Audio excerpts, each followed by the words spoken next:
on with FTX and what's going on just with fear and in the market.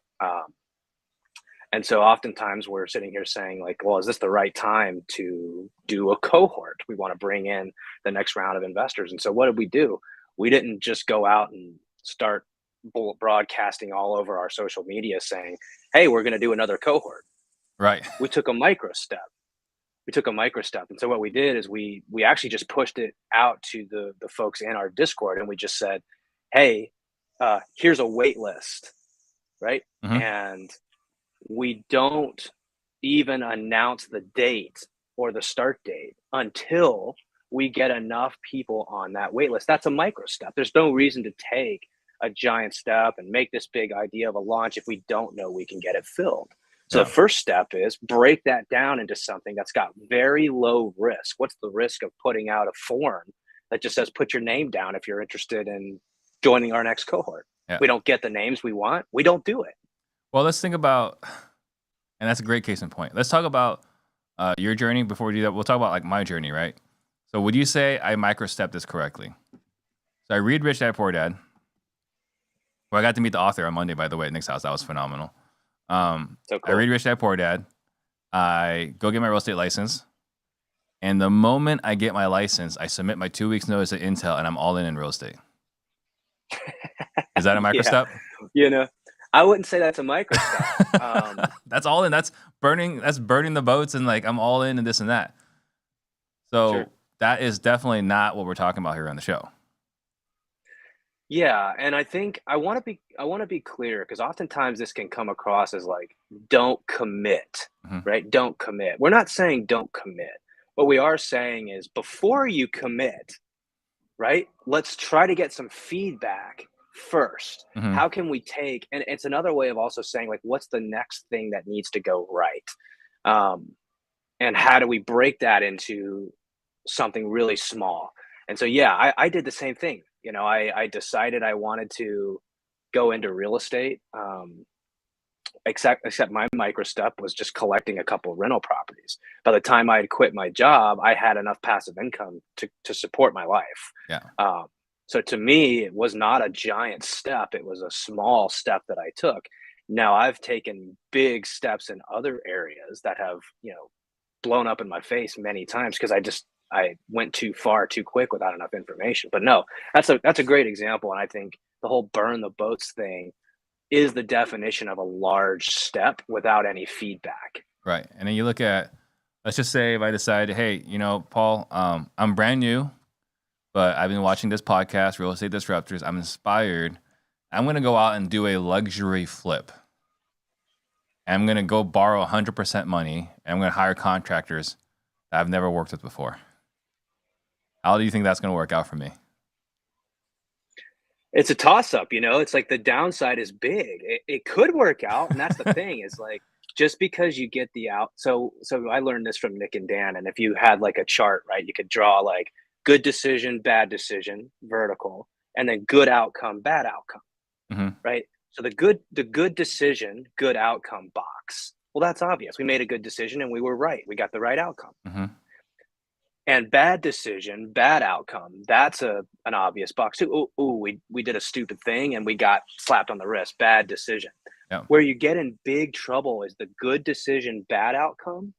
Like you made a really good decision. There's no good feedback for it. The outcome you want. Yeah. That's really dangerous because you question your decision making ability. The other one that's probably the most dangerous is bad decision, good outcome. Right. False positives. Exactly. And that's kind of what you're talking about here. You can have a really good outcome and you didn't really make a good decision. Things just went well. Well, and right? that was been like that favorable outcome. The last 3 years, anyone could flip. That's right. Right. The last 3 years, if you bought a property, if it took too long, if the contractor fell behind schedule, even though you had to make more hard money payments, your property was appreciating faster than your monthly hard money payments. So you could be the most incompetent flipper in the last 3 years. You look like a genius. Last few months might have, shed a different light. And going back to what you were saying, right? Good decisions, bad outcomes. Maybe you bought the property right, but things changed so drastically that it was no longer the right decision. Yeah. Yeah. Well, and let's talk about crypto, for example. Um, Again, I look at, you got to look at markets, right? Markets are going to kind of be cyclical. They're going to be up and they're going to be down. They're going to be up and they're going to be down. If there's one thing we know to be true, that's the truth, right? Yeah. They're going to go up and they're going to go down. Um, so when I think about someone saying, "Hey, should I get into the crypto market?" and they make this decision, like, "Yes, I should get into the crypto market." Well, this is a version of saying dollar cost average. And I'm sure most people are familiar with that term. It means you're putting a little bit of money in over time. But that's not what most people do. They look at it and the chart's down and they just put all their money in, right? Mhm. That's a big, giant step forward. Where, like, could the market go down from here? Of course. Could the market rebound and triple tomorrow? Of course. Crypto's wild and volatile, right? But you reduce the downside by not by entering the market at a step over time. And I think this is maybe a good time to bring up the 30-foot fall versus the 1-foot fall Mhm. 30 times in a row, right? Yep. Yeah. Can you elaborate on that? So if I was to jump off the ground or fall from a foot off the ground, it wouldn't hurt me at all. I could even do that 30 times in a row and it still wouldn't hurt me. Probably triple that and it wouldn't hurt me at all. I mean, I Maybe could do slightly that day after bruised. day after day. You might be a little bit bruised right over time, but there's a certain height and a certain frequency that if you fell from that height over and over and over again, you wouldn't get hurt. Yeah. The analogy is, well, if I fell from a foot 30 times, I wouldn't get hurt. But if I fell from 30 feet one time, I could get killed. Like, Yeah. it could complete ruin. So first off, what the microstep does is it's like taking that 30-foot fall and chopping it into 31-foot falls and saying, well, if I fall from a foot and I get the favorable outcome, that can justify the next step. And then that justifies the next step. And I think it's another version of something that we also call naming the puppy. We can talk about that example if you'd like, but basically what it means is, like, we've decided so far in advance what we want before the actual information comes in, that oftentimes it makes it hard to justify taking micro steps because we're so attached to the outcome. So instead of being attached to the outcome, I'm more interested in what's the smallest step we can take to get feedback and to see, are we headed in the right direction or do we need to course correct? Is this a different concept? You've talked about Jeff Bezos' quote. If you can get 100x return on your money, 1 out of 10 times, then you should take that step every time. Correct. Is It this a similar is. concept? It's the same thing. It's just the point is like, well, that's such a great quote. And Nick and I have, we've talked about this several times. And I love that quote, but there's a caveat that needs to be said. So let me restate the quote. It basically says, if you have a chance to hit a 100x and you need 10 plays, right? If you make 10 bets, one time out of 10, you'll hit 100x. But what that implies is that you can play 10 times, right? So Yep. if you put all your chips in on the first bet and you lose and you needed 10 times to play, like, you're not going to hit that 100x. So the point is, yeah, how do I make smaller bets? Because I need to play 10 times in order to hit that 100x. It's the same thing, right? And it's like, how does that translate into decision making? How does that translate into what we do in our business? How does that translate into investing? It means we have a tendency to want to take really big steps forward. That's fine once we've established that we're heading in the right direction. And you and I, before we got on here, we were talking about this book, The Almanac of Naval Ravikant, and he sort of says the same thing. It's like, you have to be able to head in the right. It's more important to head in the right direction, at least at the beginning, than it is to go really fast. Right. And that's, of course, my opinion, but that's how I think Well, about it. I mean, you look at it, right? It's the idea is that if I'm in Austin and I want to go to Denver, I got to be going the right direction first, and then I can increase my velocity. Because I can go 100 miles an hour real quick towards Florida. That's not getting me to where I want to go. That's right. Right. And then I think if the you're other not thing heading too. in the right direction, it's just gonna it's like you said, it's like the 1 degree is off by 60 miles or something like that. I Yeah. forget how it goes, but Yeah, going from LaGuardia, New York to LAX, if you're out by 1%, you miss LAX by 1,500 miles. You got to crazy. consistently course correct to make sure you're not off. Now, as far as application, the first one, this is more general, but we're getting pretty close to end of the year, right? I cannot believe there's only a month and a half left in the year. It's nuts. The year went way too fast. It was painful a lot of the year, but it went way too fast. Now, if you're making goals for 2023, right? You may have these big, hairy, audacious goals, and there's nothing wrong with big, hairy, audacious goals. However, I think the point we're trying to make here is what's the first one or two things that need to go right for you to be able to hit those goals. And when we say need to hit those, what are those one or two things that need to go right? What are you doing to allocate the resources effectively to ensure those one or two things do go right, no matter what? Very well said. And maybe it's a good time for us to talk just anecdotally about what we're doing to do that, because I think practical examples are helpful. First thing, and if you'd like to go first, feel free to jump in. We just had this conversation earlier this week with my team, preparing for our quarterly meeting next week. I guess the week after. But it's basically we're not going to define yearly goals anymore. At least not right now, because that's too big of a step. We're trying to define too far in advance what needs to happen, and we don't know what even the next 3 months is going to look like, right? So we're defining 12-week goals first of all, right? I'm sure you've read the 12-week year or you've heard of it. And so that's one of the first things that we're doing is we're just going to break it into smaller chunks, right? Here's what needs to go right.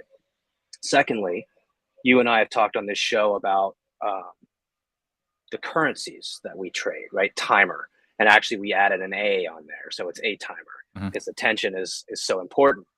And instead of trying to collect all of these different currencies all at once, revenue, raising capital, growing our database of people that we have relationships with, we're going to focus in on what we believe to be the most important metric to determine our success in the next year, which is our relationships. And so we've found that our relationships are by far the most valuable asset that we have as a business. We get folks who bring us referrals, we get folks who bring us deals, we get all these different things from our relationships. And so we're putting all of our focus and attention into giving to these relationships. How do we add value to our relationships? How do we measure that? How do we affect that? And all of our focus is going into that, and we're going to evaluate it on a much shorter time frame, right? 3 months instead of a year. So that's a couple things that we're doing to take micro steps in the 2023 year. Yeah. I wish I can give you as good of an answer right now. We don't. I had a little bit of a head start on you thinking about this. So. But what I can share, right, is having a very clear call to action. We've had in as far as our education side of our business, right? We've had all these different calls to action. DM me this word, DM me that word, right? Go to this website, go to that website. Now, after having Nick consult with us and give us a masterclass for an hour on how to market effectively, our micro step is send everyone to millionairesupport.com. Hey, you want to work with my team? Go to millionairesupport.com, talk to our team. We'll see what is the best way for us to work together. But now it's no longer like 6 or 7 different places for them to go. It's just one place. There's only one place you can go. And from there, we'll figure out whether it makes sense for us to work together, whether we have the tools and resources to help you or not, right? So that is the micro step. Now there's fewer things that can go wrong along that process. Yeah, and it's easier to diagnose as well. it's so much easier to diagnose. You can tell where the problem is. It's Right. like, hey, if I can't get people to millionairesupport.com, what, why would there's no reason to take the next step, Yeah. right? Nothing else This matters. step justifies the next step. That's a perfect case in point. Again, it's like we've designed Whale Club to operate with the certainty operating system. Like everything we're doing in Whale Club is brought to you by Nick and Dan and the operating system we learned from them. So it's like, well, do we have enough to do the next cohort? I don't know. How can we take a micro step to see if that's the case? Yeah. Well, if we don't get enough people to join our Discord, when we get X number of people to join our Discord, from the previous cohort, then we'll put out the wait list and we'll say, hey, if you want to take the next step, join the wait list. That justifies the next step. Then we reach out to them and say, hey, here's some information on the cohort. Here's where you can sign up. Here's how you can get involved. If we don't get enough people to do that, then we refund people their money and we don't do the cohort. It makes so much sense when you say it out loud. Right. But I think the so much problem more is certain. in the execution. Oh, execution is by far the most challenging part, and the problem with execution is that it's dependent. Like Paul and I can preach on this and speak on it, but we're not perfect. We're still human beings, right? So we're doing our best to operate within what we know, but we're still humans. And us talking about this, it takes me to Gary Keller's book, The One Thing. Have you read that? Oh yeah, such a great book. Incredible book, right? So I'm going to butcher the numbers, but I recall something along the lines of like, each domino can knock over another domino that's about 50% bigger, right?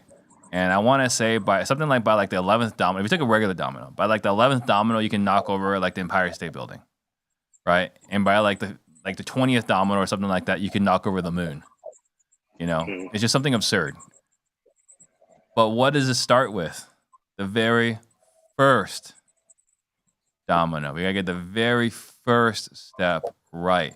And we're entrepreneurs. We've got massive shiny object syndrome, and we're so focused. Like, man, I'm gonna be able to knock over the moon. Like, that's awesome. And we're telling everyone about how we're gonna knock over the moon. Meanwhile, we're giving crappy directions to our team about how to knock over the first domino, not leaving in place the proper accountabilities, metrics, and everything else to make sure the first one or two dominoes get knocked over correctly. Yeah, it's just another version of trying to chase too many things. Yeah. In engineering, we learned this as the 80-20 principle, the Pareto principle, right? 80% of your results come from the top 20% of the inputs. Behaviors. Right? Behaviors. Yeah. So if you've got 10 customers, the top 2 are likely accounting for 80% of the revenue. And this phenomenon occurs across most distributions. And so as business owners, that is the same thing that we're saying here. Micro steps, the one thing, everybody has their own language to describe it, but it essentially means where's the biggest lever, right? What is the biggest lever or the next thing that needs to go right? So instead of trying to do all 10 things at once, you identify, like Gary would say, like, actually, it's not even 2 things, it's one. Just pick one of these things, because actually the top one thing accounts for more like 60% of that distribution. I think it's like 64, whatever it was. Point is like, it's the same thing.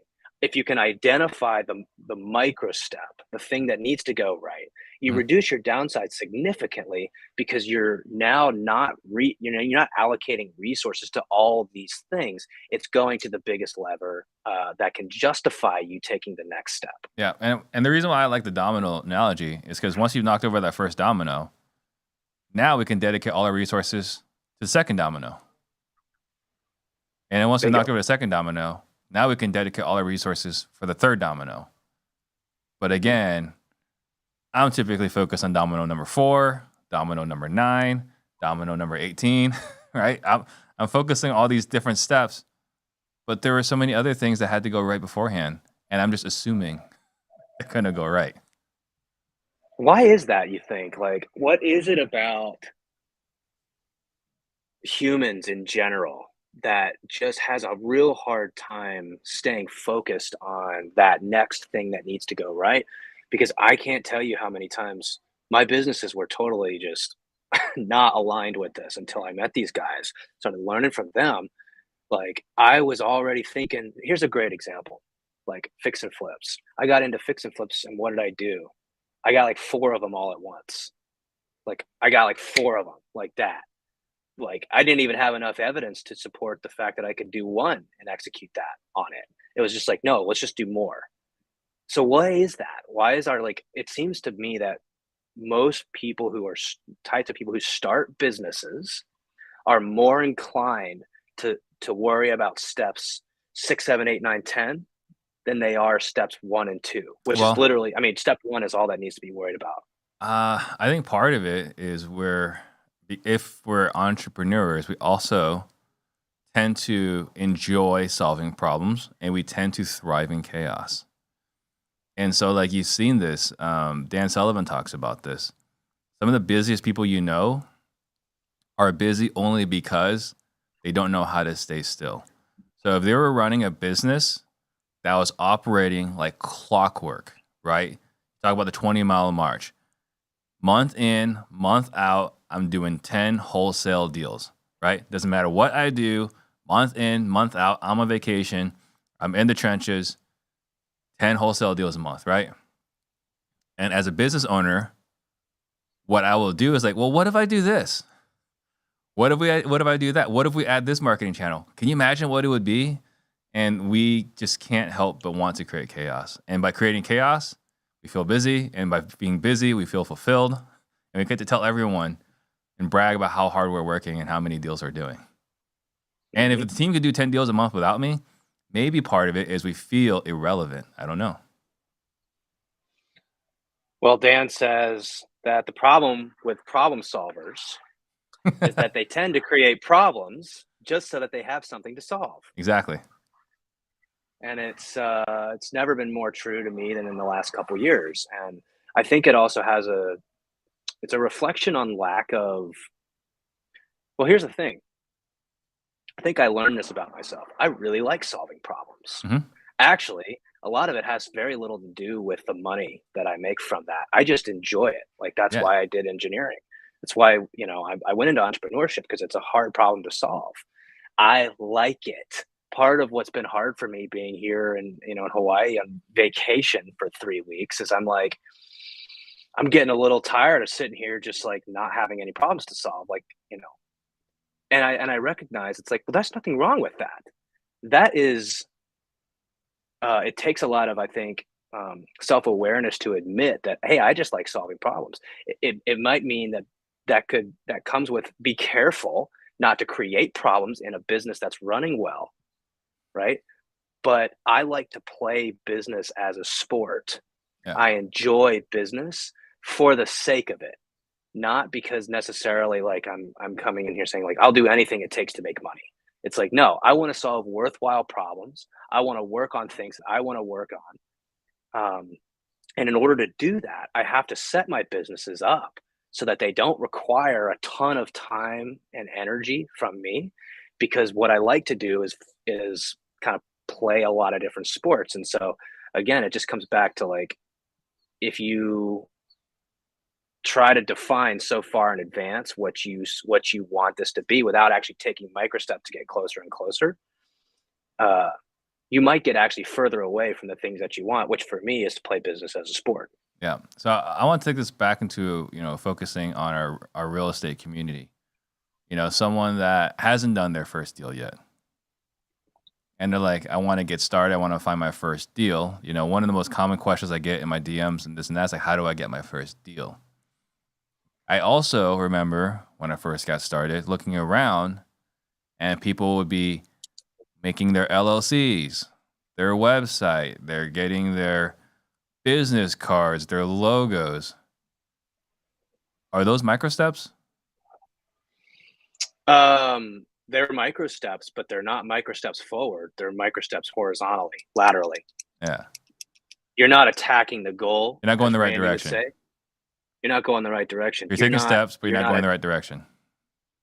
Yeah, and Randy Massengale, who was Dan's mentor, this guy was the senior advisor to Bill Gates, and he was part of the CCA.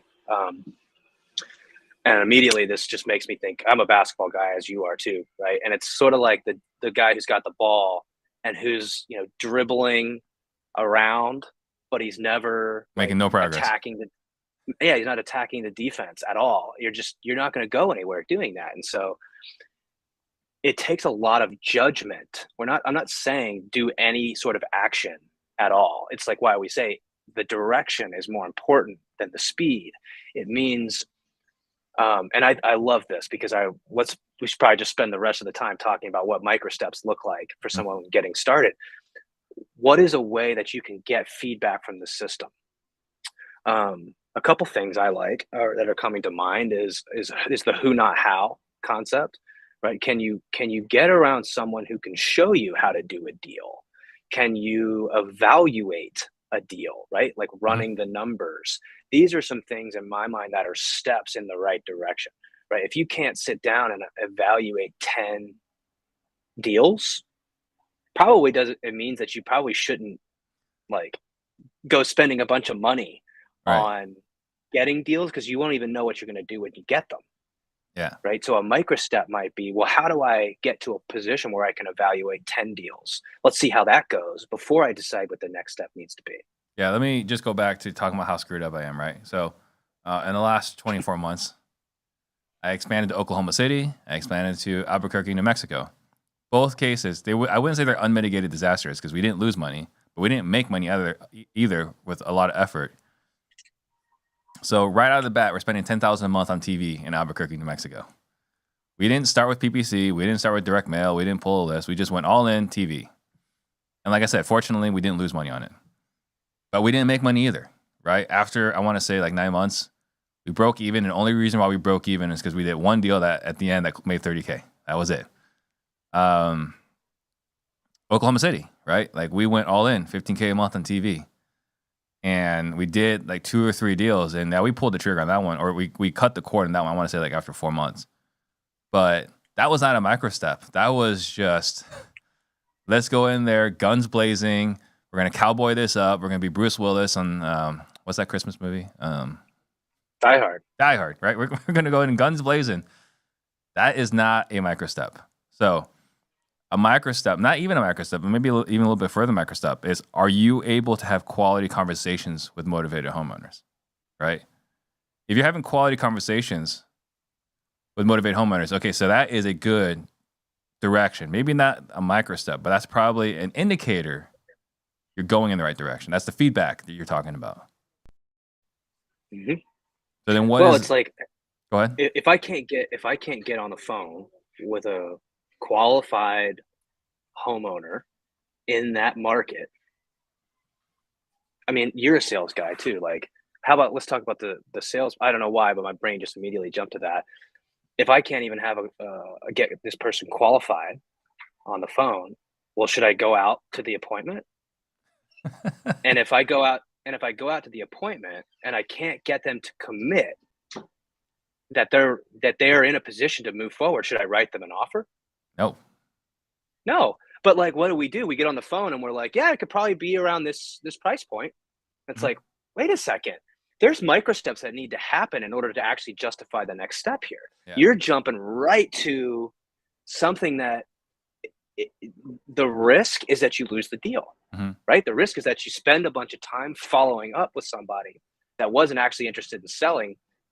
Yeah, so you call it an offer. You call it micro steps. In sales, we call it micro commitments, right? We just want to get micro commitments.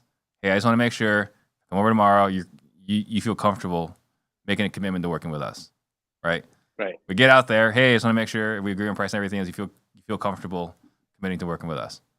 Get to the end. So you're saying if I could pay you the price you just asked me, at that point you feel comfortable putting everything in writing.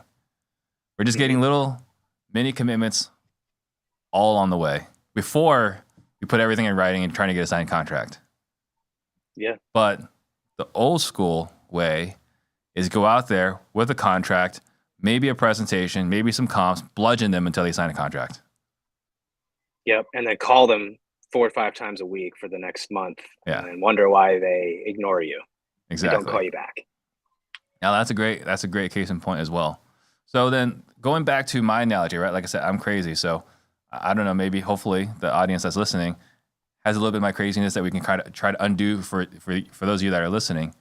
One thing I've always said is one of the things I attribute to the success in my business is that I would make decisions very quickly and then know immediately if it's right or wrong. And if it's the wrong decision, just make a U-turn and then go the right direction. So I would go out, get feedback, figure out that was wrong. Okay, that was wrong. Let's remove that from the list of things to ever do again and go this direction. But I'm constantly, at least initially right off the bat, going out, making a mistake, assessing, I guess you say get feedback, and then from there, then figure out what the right direction is. Correct. So Well, I'm gonna be we've either talked 100% about, right or 100% wrong on my first step, no matter what, every single time. yeah, the smaller the step, the less downside there is, right? And that's Yeah, the sort of the 30-foot versus the 1-foot thing. You took a 30-foot jump in, in these markets, Albuquerque, I forget the other one you said, Oklahoma City. Oklahoma City, and it's like, well, turns out you fell from 30 feet and all you did was twist your ankle, I guess, Yeah, which is good, right. right? But you could have spent all that money and it could have gone nowhere. Give So it the point zero. is yeah. So let's talk about the person going into real estate for the first time. And this is a great way to illustrate the process of taking micro steps. It's like, well, first of all, instead of trying to define steps 1 through 10, because now you've got a recency bias. Now you think because you wrote that down on a piece of paper that all of a sudden that's the next step, and that's step 10, but we don't even know if step 1 is right. Yeah, Right. Now we can make our best guess, sure. But what you really need is you need to take the first step to justify the next step. So, hey, I pulled this list and I made a bunch of phone calls. And it's like, hey, I got some qualified sellers on the phone. mm-hmm. Let's go hire some acquisitions agents and let's go get a dispo agent. Let's go. It's like, no, no, no, no, no. Wait a second. Wait a second. How about you go out on that appointment mm-hmm. and see if you can have a quality conversation with that homeowner, Right. right? Can you get them through a sales process? That justifies, well, now I need to get contracts. Like, Mm-hmm. well, now I need to spend time learning this. Now I need to spend time learning this. As opposed to like you said, let me set my LLC up. Let me figure out my business card. Oh, I got to get my website to be perfect. It's like you're just finding ways to step laterally as opposed to attacking the goal, deciding what that next step forward needs to look like in order to justify Yeah. So I think the next step after that. absolutely. So potentially, right? If someone's brand new and they decide to go the cold calling route, right? Then you pull a list, a smaller list, right? Not a 12-month commitment for like thousands a month. You just pull a small list, right? You skip trace that list, and then from that first list and skip trace, you can figure out whether the list is any good, right? Or if the skip trace was any good, right? Because if they're both good, now you go in the right direction. But if the skip trace gives you crap, like isn't allowing you to contact the homeowners on that list, then you already know step 2 is broken, right? Right. Well, and what do? You go out and you get Mojo Dialer or some dialer, and you hire a you cold fiddle calling with the company. dialer. Yeah, it's like now you're fiddling with the dialer for 2 days, and Yeah. it's like, wait a second, you don't even know if this list is any good. You don't even know if you can have a quality conversation. You're worried about a triple line dialer, and it's like Start off with your you cell don't phone. even know. Right. It's like the micro step in that situation is get a list, pick up the phone, make 60 phone calls. Yeah. First of all, do you even know if you're capable of sitting down and making 60 phone calls? Maybe cold calling's not for you. How do you know that's the case? That's a huge point, right? Like before pulling a list, skip tracing it, and then getting in the dialer, getting the CRM, everything else, you might find out you hate being on the phones, right? And by the way, that's like 98% of the population, if not 99. Yep. So you're better finding that out right now before you start signing all these contracts and getting all these obligations, subscriptions, and this and that. Right. And again, it's I look back across my businesses and the decisions that I make all the time, and I'm like, I've violated this so many times. And part of why the certainty operating system is so powerful is you have a way to check your understanding. Another one that it's coming to mind right now for me is personal branding. And as you know, I'm sort of on this, starting my personal branding journey. You've been at this for years and years now. And what do you say to the guy who's like, "Hey, Steve, I want to be just like you. I want to put out, 3 reels a day. I want to be on Instagram and Facebook and TikTok, and I'm going to have podcasts, and I'm going to spend, $20,000 setting up my studio and yada, yada, yada." And it's like, have you even been on camera yet? Do you even know if like you're gonna like that, let Mhm. alone like can you commit to this? But what do we want to do? We want to define, oh, I'm gonna set my studio up to look just like Steve Trang's. It's like Mhm. you've never even been on camera. I know exactly what it's gonna look like. I know I'm gonna do this. I know I'm gonna get 10,000 followers right off the bat, right? I just know that, and all these things that you know the stories you tell yourself, and we don't even know for sure whether A, you like being on camera, and B, whether you're committed to being on camera. Yeah. So what would be a micro step there? Start with your phone and see if you Pick your can phone up. start with your phone, record, and see if you like that. See if that's something you feel comfortable doing every single day or a few hours a week. Right. Well, and I think it's also important to define. Um, so here's where someone might misconstrue what we're saying. So you want to do a personal branding journey, but you want to micro step it. So you pick your phone up and you record a video, and you're like, I hated that. I guess I'm not ever going to build my personal branding journey. It's like, okay. Point is, you have to define the appropriate interval. This comes back to the case framework. This comes back to a lot of the things we've talked about on previous calls or previous podcasts around. Yeah, but there's got to be a statistically significant amount of data here. If you just do it once and you say, I don't like this, everyone doesn't like it the first time you do it. The I point still is hate it. like, exactly. And so the point is like you have to define the appropriate amount of data that you need in order to make that decision. So if you say, hey, I'm going to do this for one of the things that I did right before I left for Hawaii is I called it a 4x10. And so I said, I'm going to post one of the fourth things that I decided to commit to 10 times a week on was post. I'm going to post 10 times a week for the next, I think it was 5 weeks I did it. And after that, I will make a decision. Can I, one, did my quality of my content improve? Is this something that I can sustain? Is this something that I even like doing? The point is I didn't just do it once. Yeah. I did it 10 times for a week for 5 weeks, 50 posts. And I said, if I can't figure it out and what I want to do in that amount of time, then I'm not going to move forward. But I didn't go out and like build all these amazing, the studios that you have, right? I just set up a camera in my office at my house, just started recording some stuff. I think this is a great point, but before I address it from my past, I think a great micro step for everyone that's listening is, getting into our Discord. So go to blockchainwells.com, digest Paul's masterclasses, join our free Discord community so you can hang out with some of the other people in our community so that you see where we're having more of these kinds of conversations. So I love that you brought up your point about going to Hawaii because you're getting yourself ready for Hawaii. Because when I first started Real Estate Disruptors, a promise I made to myself, I'm going to do this for 10 episodes no matter what, right? And then I'm going to assess. And I'm going to figure out whether I want to continue doing this or not. And what I told myself was if the 10 episodes sucks and no one watched it and no one listened to it, it doesn't matter because the fact that it sucked meant by definition no one knew I failed. So I didn't have to worry about it, right? But for me, I was like, I'll do 10 episodes. And if it works, I'll keep doing it. If it doesn't work, that's just another one in Steve's dustbin of failed adventures that no one ever talks about again. Yeah. Well, and so it's hard to talk about one of these tools without referencing some of the others in the certainty operating system. And so another one of the growth principles is we don't scale until we hit predefined targets, right? And this is what we're getting at the heart of the micro step. It's not saying pick up your phone one time. If you don't like it, then don't do it anymore.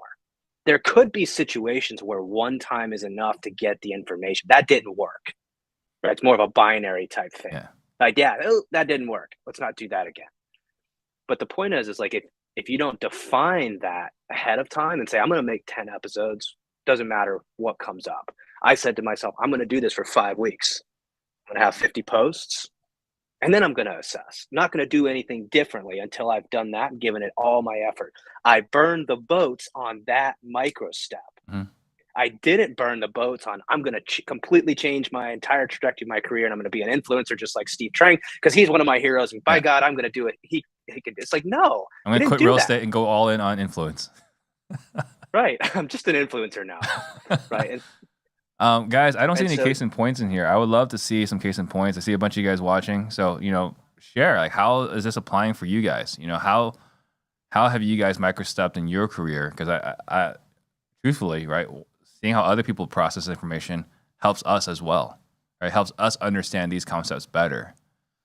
So, let's see. Well, Steve, you also brought up the Discord. And one of the things, let's talk as like marketers and salespeople for a second. Yeah. I mean, this is something that we all do if we're in marketing and sales. If you're listening to this show, you're in marketing and sales. I got news for you. Yeah. Right. The point is, well, how do we create an environment where people can take a small step, a micro step towards us with extremely low downside? So you said it extremely well. Here's the micro step right now. Join our Discord. Actually, it's go to blockchainwhales.com. Literally, the downside is the amount of time it takes you to peck that into your computer. Yep. You get there, you don't like any of that content. It doesn't resonate with you. What have you lost? Maybe 20 seconds of your time? What's the next step? Watch these free videos. Meanwhile, they're taking steps closer towards us, right? The downside is very small. We're not saying go do all these things. It's literally just go to this website. The next step there is to watch these videos. The next step there is to join our free Discord. You're going to get all the way into our community and get all this information. The only downside you have is your time. You took the time to watch and absorb this information. It didn't work. It didn't turn out to be what you wanted. Not your cup of tea. That's fine. If you'll notice, we don't sell Whale Club publicly. We don't. Why? Because if you can't take a micro step towards us, there's no point. There's no point in selling because we're not selling, right? We're creating momentum where our clients, our customers move closer towards us. And that's the same thing that everyone that's listening to this should be doing in their real estate business. You should make the micro step of these people taking a small step towards you, trying to do business with a homeowner. Well, what's the downside of getting on a 15-minute phone call? 15 minutes. Before we go any further, Mr. and Mrs. Seller, I'd like to take some time to see if we're actually a good fit to work together because my time's valuable, as I'm sure yours is as well, right? So I'm gonna ask you a few personal questions to see if we actually are a good fit, and if we get to the end of this conversation and it makes sense to take the next step, we'll do so. Doesn't that sound like any sales conversation we have at the very beginning? The ones we have, yes. Right. And that's how you should be doing. Not the ones that I have where people are selling me. Well, it's because they haven't taken your sales training, Steve. Yeah. So point is if you're trying to sell something, stop selling and start giving micro steps where the downside is very low. If it's like, hey, don't do business with me or spend $10,000 to get into some course or mastermind, and those are your only options, it's a big, big jump you're asking your clients to take to get from here to here. So shorten it up. Give them smaller micro steps that they can take and create that momentum of your clients moving closer to you. Yeah. So we talked about for cold calling, right? Pulling a list, skip tracing this and that. What are some other micro steps? Like someone that's starting brand new, trying to do their very first deal. Maybe going to a local RIA, right? Maybe they prefer networking. that's a low risk, right? Low risk first step. See, even like dealing with other humans, right? Not everyone likes being around people, right? Maybe some other micro steps might be, I don't know, calling your title company to get a list of pre-foreclosures. But I'm glad that you're able to define it because I didn't know the answer to that question. An LLC, logo, business cards, those are micro steps. They're just not micro steps that head us in the direction to actually wanting to close our first deal. Yeah, we call it a growth principle for a reason, right? If you want to move horizontally, um, feel free to do that. You're not going to achieve growth, right? We're not talking about that. We're talking about people who actually want to affect the bottom line, right? If you want to move the needle, you got to move forward. And so moving laterally is oftentimes necessary, but not at the beginning when you're trying to do something new. We want to get feedback from the system. What feedback do I get by, like, do you like this logo or this logo? Like showing that to your friends or your family. It's like, who cares what they think? Are they selling you a house? Are they selling you a house? No, they're not. No. First of all. No, they're not going to look at your logo. Oh my God, Paul, please buy my house. Yeah, I still laugh at that, about all the feedback I used to get, the consensus I used to try to seek from those who just were in proximity to me. They had no experience with the business or the industry at all. And I'd be like, what do you think? Yeah. First of all, you're exposing yourself to like advice that could completely be generalized and just not specific to your situation. So that's dangerous too. But yeah, micro steps are just so critical when you're doing anything new without what Dan calls a preponderance of data. Yeah. So it's just best to shorten it up and to say, what can I do to get feedback so I can justify the next step? So Paul's zooming in here from Hawaii, right? Wirecasting in from Hawaii. He went there for 3 weeks. And I can tell you right now, I would never do that because I've microstepped this. I went to last year to Hawaii for a whole week with my family. And not even after 3 days. On day 3, I was losing my mind. It was way too quiet and way too calm, and there's not enough chaos when you're on vacation. So I can say for sure, I would never go for 3 weeks because I've done the microstep. 3 days max is about as far as I can actually spend on vacation. That's what I've learned about myself. Mm-hmm. Yeah, when I get back, I'm going to write 10 things I learned on vacation for 3 weeks. First of all, that's too long for me. And what I found is that it's only too long if you're not taking time to like, Hawaii wasn't the problem. It was the fact that I enjoy working. I think that's, for a lot of people, they think of, for a lot of folks that aren't in the, don't do what we do, and I honestly feel for those people that are doing things that they don't love to do. It was hard for me to completely unplug from my team for this long, and I did not succeed at it. Right, I've been checking in every single day because I get so much joy from it. So instead of calling it a 3-week vacation, I'm going to call it a 1-week vacation with a 2-week work from Hawaii. Work from WAFH. So I think that's exactly a perfect way to end it here. Guys, if you guys are enjoying this, right, please share this with your friends, people that you think need to hear this. There will not be a Certainty Talks next Friday. It's going to be Thanksgiving. So wish you all a safe and happy Thanksgiving. Again, check out blockchainwhales.com to check out our masterclasses. See if our other messages resonate with you. And then we'll see you all later.